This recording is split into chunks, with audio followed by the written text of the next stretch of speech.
three main things I do. I facilitate meetings, I keep the bees, and I cook meals for 30 to 40 people.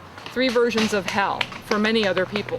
But I love to do that stuff. And so each of us are finding what we love to do, and we're each filling these niches, and we're all kind of coming together, and the size community seems to be making that possible. Yeah, and I think for me it's such a unique opportunity given everything that's happening in the world at this time. You know, communities are fractioning apart, and economic crises and social crises, and people really breaking apart along lines of difference. And I think coming together and working across differences and working with the land and the environment and a different economic model and downscaling and the whole human component to it, I just think it's like the most exciting thing I could be doing with my life.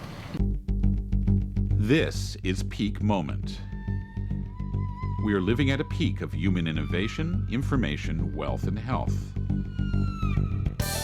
But we're also at a peak of population and consumption, with rising temperatures and declining resources fueled by cheap oil and gas. Peak Moment Television, bringing you examples of positive responses to energy decline and climate change through local community action. I'm here with several members of the Columbia Ecovillage, and I'm including Kieran, who is 8, is that right? 7. One of the youngest members, but the oldest child that's here. Thanks for joining us. I'm with Dennis, Barbara, Lisa, and of course you've already met Joe and Pam. You mentioned that members need to have a 3-day training before they can even join, or once they're on board, is that right? Yeah, it was a series of 3 trainings, basically. 3 trainings. Yeah. And So I'd like somebody, tell what was in the training, what was that like? Sure.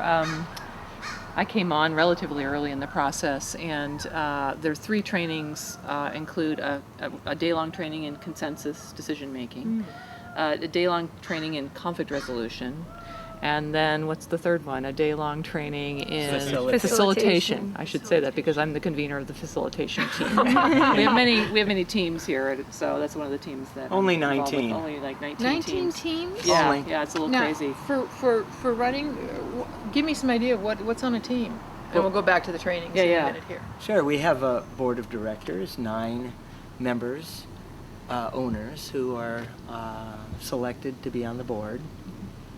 Then we have 19 teams, maintenance, landscape, which is our largest, food, participation, children's team. Neighbor relations. Yes, Facilitation, community outreach, and membership. that's right. Common interiors. Common interiors. Yeah. Because we have a lot of common shared space, so Uh-huh. it's interior. And what does participation mean? That's an interesting. I've never heard of a group. That's the called team that actually manages all the teams and the hours that we put in, because each household is required to put in a certain number of hours per Oh, month. really? 8 hours per month is the minimum for each towards house. the common towards Towards the Yes. common work. And Every adult is required by the bylaws to put in a certain amount of hours, 8 hours per month. And then to be involved in one food, common meal, either harvesting or cooking or assisting or Cleaning up. cleaning up one common meal per month. per month. Yes. So are more than that scheduled to Yeah, happen? we have meals that are regular meals twice a week, and we have a potluck on Saturdays for now. We're looking at increasing that at some point when we get our dining hall built. So you but- need you to come to at least one meal. No, Is that not what's to required? Participate in some way No. to help Participate it. to help it create it. Yeah. To work on it. right Yeah. to make it I happen. see. Yeah. I'll go back to the training for a second. You said Yeah. training in consensus, facilitation, Conflict resolution. and conflict resolution. Yes. Which I assume are all of those skills used in your various meetings that you have as Yeah. much as possible? I would say that the conflict resolution has more to do with our interpersonal relations than within our meeting structure. The facilitation really kind of manages more of the meeting structure process. And consensus is the way we make decisions, and so we need to make sure everybody's on board to understand how consensus works in our community. I understand there are different kinds of flavors of consensus. What flavor do you use here? That is, do you have to have 100% agreement on We major have, decisions? in our bylaws, we have a 100% agreement process. We do have a voting backup, which we've never had to utilize. And actually, I don't know if we've ever had a block decision. I don't think we have. No. So we've always gone through the process in a way that's made it so that we've never had anybody have to block a decision, because we've always, the point is that you trust that the collective decision, the collective intention of the community will make for the best decision ultimately. And the minority opposing opinion is very important to us, in theory. And in practice too. I mean, because we have a backup of if someone really feels that it's going to be, this decision is going to be disastrous to the community in some way, or is against our vision and values, then those are the two conditions where we want to know what that opinion is. And if they can't describe it well in meetings, or if people don't understand what that is, then our backup, which we've made up, it's it's a 7th Street or whatever, is that we have people that volunteer to work with that person out of meeting and then come back to a next village meeting or board meeting, or even team meeting. It can be used in team meetings, and I think we need to use it more in team meetings, to make certain that that person is heard, because that lonely voice may be more correct than anyone else. That person may have some seed of knowing that isn't yet dawned on everyone. Right. Good. Yeah, or some truth in there. We've seen that manifest in a lot of different ways, so we really want to honor that. And I think that one of the things that this has helped all of us to do, many people I've talked to here have said, I feel very like I've been really changed and challenged by this way we are together, because you have to be really clear about what you think and feel. You have to be assertive enough to say it. You have to be kind of a grown-up, like a functioning adult, and you have to be able to tolerate conflict, and not only tolerate it but honor it, you know, as like, oh, conflict is the way we're going to come to some good decisions if we allow conflict to emerge, and look at it and say, wow, isn't this interesting how we're all so disagreeing so intensively about this thing instead of freaking out about it. Yeah. We're not trained to do that in this culture. Right. I mean, we just don't Goes have against much the culture. practice. So there's learning for everybody here. And I think that's where it differs from voting. It's not, 100% vote, like here's something, do you agree with it or not? It's a process-based approach where you talk it out and you come to some consensus that the whole group feels they can get on board with. So it's often you end up, the decision you end up with at the end is not necessarily the starting point. So it's very different from voting and putting out ideas and then just saying who's willing to vote for it. It's collective. So then it's a much stronger decision at the end. It's that group wisdom that can come out in a process of consensus. And the other piece is that once a decision gets made, it may take a little bit longer to make this decision, but ultimately it will stay made until the group decides that there needs to be another decision, because there's nobody who's been undermined, nobody's been voted down, voted out. Everybody's had the opportunity to express their concerns. So and be heard. everybody's been included. There's more investment, if you will, to trying it out, even if you weren't comfortable at the beginning. Right. So far, nothing is sort of blown up in your blown up in your face, or has you had to go the next generation, the next phase with things. Has that happened with some decisions? Well, we have had some conflict. Oh, I expect you have. Yeah. We are not for conflict free, and we don't want to be. I mean, part of us wants to be conflict free, but no, we don't want to be conflict free. And it has not been easy for a few things, but we're learning through that process. Yes. How to be with the conflict and how to be with each other respectfully and lovingly through a conflict like that. I'm going to ask a question from a different angle. I'm going to ask it from Lisa's point of view. This is, you've got youngsters. Not everybody has youngsters. Yeah. What kinds of things do you find that, and I maybe should ask Kieran herself, Yeah, Kieran, what you please. like about living here? Well, it's really open, so I get to play a lot. Yes. And it's also that I can just go out and then do what I mostly want to do when I want to go out. You get to go to the gardens and the chickens and the fruit trees and Yeah. everywhere. You play? Yeah. And enough kids to play with too? Yeah. Oh, good. Oh, good. That matters. What do you like as a parent? Well, I think those same kinds of things from a parental perspective, that there's a lot of different adults around and other children for Kieran to play with and Zara, but there's lots of different opportunities. Like Kieran gets up in the morning and does the chicken duty with whoever's on signed up to do chicken duty, so she gets to take a lot of responsibility, I think, in a way that kids living in a different structure might not get to. So Play dates aren't as common. right, that's right. Well, play dates are every day, right? With all kinds of people and animals, and so. But so I think having it's- to leave is not as important. You mean having to leave the Ecovillage to Or do to things do with kids? Yeah. things with kids, yeah. I think there's so much rich activity here and Yes. rich interpersonal relationships for Yeah. the kids. Like another one. Hi there. Who are That's my you? dog. What is your name? My name is Zara. Zara? Zara. Zara, thank you for joining us. What do you like about living here? A lot of people. Yeah. Uh-huh. And my sister. Your sister? sister, Yeah. Karen. Yeah. Do you get to work with the chickens too? Yeah. You get to feed the chickens sometimes. Do you get to feed the chickens? How about the bees? Do you have bees here? Did you help I get the didn't see honey the out bees. last year? Wait, yeah. Yeah.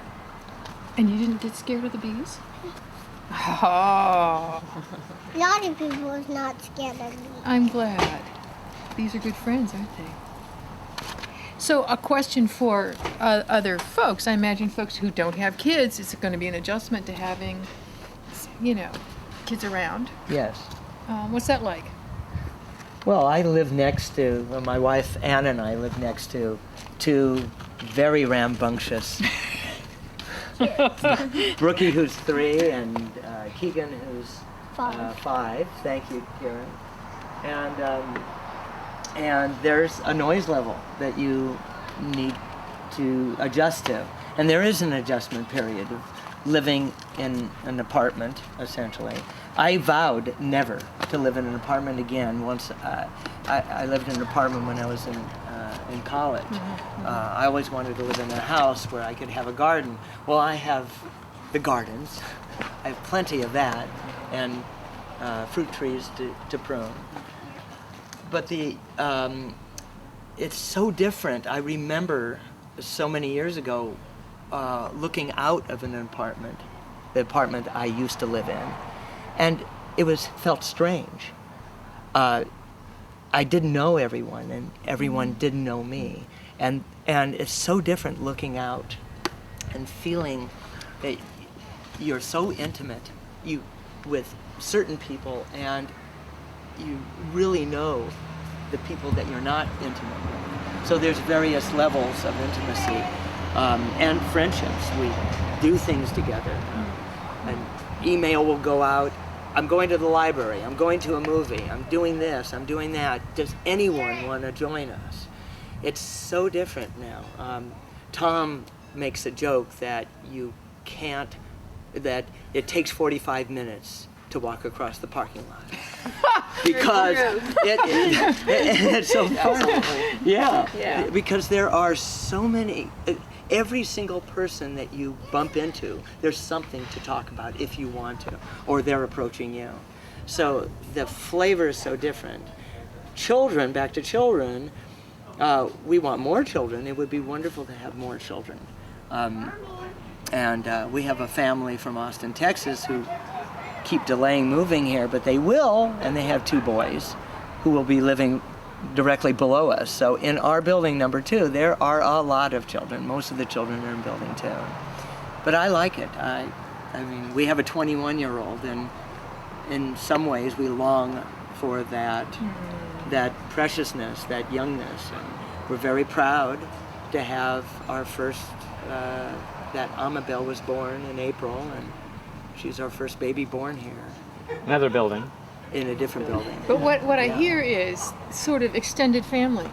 Yeah, there's In sort of some like respects. I have a grown daughter. She's 35. She's not in a position to have a child. I don't know if she ever will be. She would like to, but I get to be around these kids and this kid energy, and I get to hold babies, and I get to have Kieran come visit my kitty cat, which just happened 15 minutes ago, and someone else to go, check out the bees with or whatever. So it's very, very sweet for me, and just hanging out with people as people come home and the kids are out on their bikes, and you just sort of like, if you want to hang out, you just go out and be with those folks and take them to the library or whatever you think. And I would imagine for you as a mom, there's this, you got lots of adopted, family here who can keep an eye if you need to run out and do something separately. You've got plenty of people who will. Yeah, just now I asked Joe, I said, oh, you want me to come talk? Well, can you go pick up Zara then from school? So, yeah, that kind of thing. Let's just close with one thing. What do you find either challenge? What advice or what do you find challenging? What do you find most special? Anything that we haven't covered? This is our last. Personalities. We have different perspectives, and it's living with people and making decisions with people. I describe it as a family business. I knew a therapist who specialized in family business therapy. No, really. We live together. We're running a business together. So, and we have different approaches, and it takes time for us to adjust to each other. We have not had much turnover at all. Our first resale just happened, and it's still up for sale. Just one bedroom apartment. So we expect, I hope that people, this is owner occupied, and that people stay, and we have just a certain amount of renters that can be here legally, not more than 8. That's 22% according to our bylaws. So it's just getting used to the way people operate and think and work together, and breaking through. I personally have a contract with myself.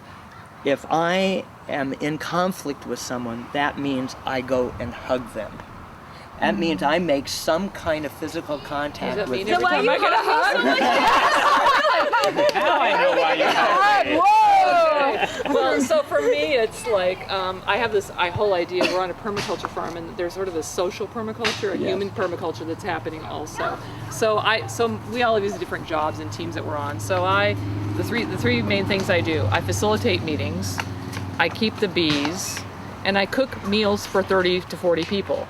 3 versions of hell for many other people. But I love to do that stuff. And so each of us are finding what we love to do, and we're each filling these niches, just as our plants and our trees and our water and our everything is filling the niches. We're each filling niches, and we're all kind of coming together. And the size community seems to be making that possible, for us to each really use our gifts and contribute in ways that are most meaningful. Some people live for making hot compost, my version of hell, so it's Pam. And Merrily with her. Yeah, and so we're all worms. just like, we fit ourselves in ways, and it's working really well for me. Yeah, and I think for me it's such a unique opportunity given everything that's happening in the world at this time.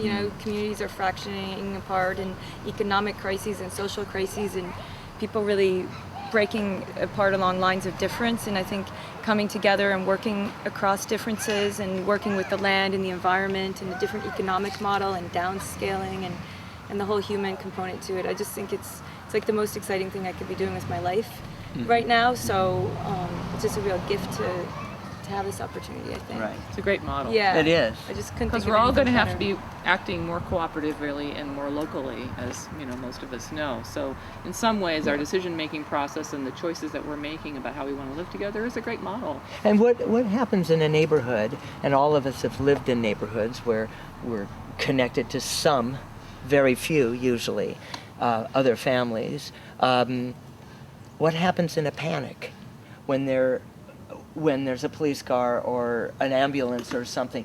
People jump to help. Yes. They jump in. Most people want to help. So the cooperation is very much a part of our innate structure. And so this is what we're doing we're doing this intentionally. This is, of course, an intentional community. Right. And of course, Pam has a legal background, and Lisa is an author as well as a microbiologist and a PSU teacher, a professor. And we have city planners, and we have farmers, and just there's a wealth of knowledge here. That's the depth is phenomenal. It's just phenomenal. Theater people. Yeah, it just goes musicians, and they're all artists. part of our family. Yes. Yes, yes. They feel like this is all extended family. It used. I used to joke that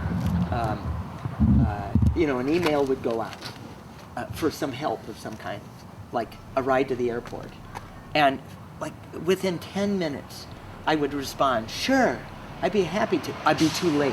It was really. I have never been able to take anyone to the airport, and I'm on email nearly every day. Oh, Dennis, I'll call you first. Okay. But it's it's so funny that way because we do respond to each other's needs, and there are, like Joe was explaining, we have so many resources, and sometimes we have skills that we actually didn't know we had. And another thing, if I were to take a class in beekeeping, in vermiculture, in whatever, I mean, I'd be spending lots of money and having to go places, but I don't. It's all here. It's right here. Yeah, much of it is here. You've got a cauldron for learning of all kinds. Yeah, I'm a beginning beekeeper, and there's three of us who are the main beekeeper people, and I'm just learning and it's so much easier to learn when there's people who are just ahead of you. Yes. That's right. In the process, That's right. It's not just me with a bunch of buzzing bees. It's me, with Lisa, kind of helping guide me through this process, and Reminds me of lovely. I mean, it's well, what do we do? You're returning to sort of the more natural grouping size that humans did. Yes. Tribes, 100 people max, 120 is what I heard. So you recognize everyone, and then have enough breadth of skills. Yes. Skills and any resources. And yeah. ages and So we on. have 60 plus people. So you're including- darn close to the right Yeah. sort of the optimal size. oh, And, and we also tapped into those skills fairly early. When we were first forming as a group, there were times when it would be like, well, this one person needs, some guidance or to be, to understand if they're the right fit or the right fit for each other. And so some of the early members said, well, I'll step up to that and I'll talk to this person. Let's see what we can work out. And those were difficult situations that we had the skill that made that happen. And even as simple now, when somebody's sick and we have, several nurses and a couple doctors, or that type of skill that we can pull on, are asked for help. It's not just skills too. It's also like stuff. Like we don't have to have stuff. I was going to make some sorbet for this bee gathering that we were having, and I put a thing out in the email because I don't have an ice cream maker.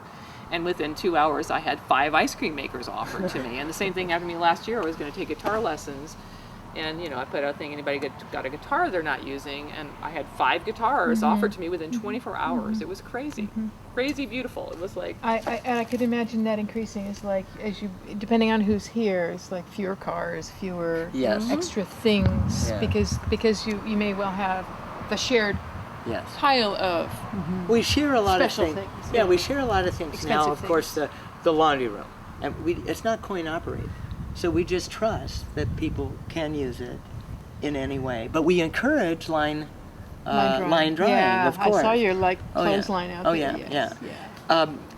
But one thing that Pam, one of her